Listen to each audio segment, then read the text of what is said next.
Dobrý deň, ak pozeráte toto video, znamená to, že máte záujem o rybárstvo alebo sa pri najmenšom zaujímate o konzumáciu zdravých a čerstvých rýb. Jesenné obdobie je pre chovateľov rýb aj žatvou celoročného snaženia a starostlivosti o rybníky, ako aj ryby v nich chované. Aktuálne prebiehajú jesenné výlovy najmä rybníkov a my vám v tejto súvislosti chceme priniesť viacero zaujímavých informácií o tradičnom chove a predaji rýb u nás. Nie všetci si máme možnosť uloviť vlastného kapra v rybárskom revíri alebo si kúpiť čerstvú rybu u lokálneho chovateľa a využiť ich tak na prípravu zdravej večere alebo atraktívneho víkendového obeda. A aj keď sú ryby už niekoľko storočí spojené najmä so štedrou večerou, neznamená to, že si ich nemôžeme dopriať aj počas celého roka. Rybie mäso má blahodárny vplyv na ľudský organizmus, obsahuje mnohé esenciálne živiny, ktoré organizmus nevie inak príjmať ako v potrave. Predovšetkým sú to mnohé dôležité bielkoviny, minerály, stopové prvky, takisto vitamíny a v neposlednom rade tuky, predovšetkým v zastúpení omega-3 mastných kyselín. Konzumáciou rýb od slovenských rybárov eliminujete hneď niekoľko potenciálnych rizík v otázke zdravia.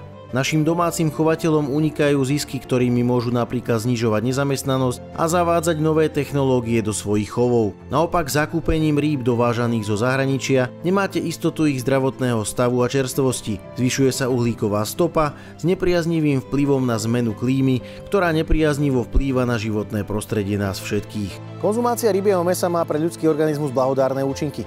Čo myslíte, ako sme na tom u nás na Slovensku? Celková spotreba rýb na Slovensku je okolo 5,5 kg na osobu, avšak z toho, čo sa týka spotreby sladkovodných rýb, je to len necelý kilogram. Čo sa týka spotreby rýb alebo úlovkov našich rybárov, tak za predchádzajúce obdobie sa tieto úlovky pohybujú asi v množstve 1700 tón rýb zo všetkých našich rybárskych revírov, čo pripadá asi 14 kg na jedného člena. Za posledných 5 až 10 rokov sa klientela dostala na určitú úroveň a darí sa nám ju udržať. Ak môžem usudzovať na základe čísel predaja v našich predajniach, tak za posledných 5 rokov pozorujeme rast predaja rýb o 10 až 15%.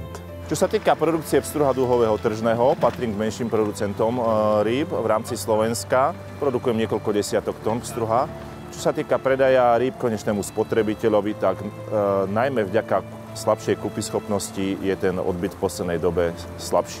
Čo sa týka dodania čerstvej ryby zákazníkovi, tak v posledných rokoch voči nám, chovateľom rýb, bojujú rôzne neziskové organizácie, ktoré chcú naopak tento predaj vlastne čerstvých rýb obmedziť. A je to vlastne v rozpore s tým, čo Slovensko teda sa zaviazalo, alebo teda by malo produkovať kvalitné, alebo produkuje kvalitné a čerstvé ryby.